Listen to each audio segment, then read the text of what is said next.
আমরা যখন মায়ের গর্ভে ছিলাম এবং আমাদের বয়স ছিল 4 মাস 10 দিন, তখন আল্লাহর পক্ষ থেকে একজন ফেরেশতা এসেছিলেন।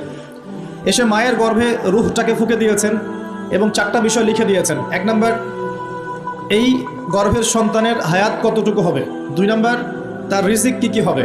3 নম্বর, সে সৌভাগ্যবান হবে না দুর্ভাগ্যবান হবে। 4 নম্বর, সে দুনিয়াতে কি কি আমল করবে।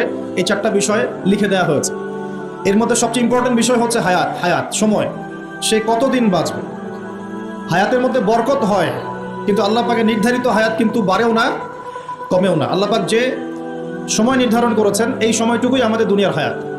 আল্লাহ পাক নির্ধারণ করে বলেছেন লিয়াবলুয়াকুম আইয়ুকুম আহসানু আমালা। এই হায়াত মওত সৃষ্টি করার বিষয়টা হচ্ছে আল্লাহ পাক দেখতে চান দুনিয়াতে তোমাদের মধ্যে কাজে কে শ্রেষ্ঠ, কাজে কে উত্তম, আহসানকে, কাজে সেরাকে।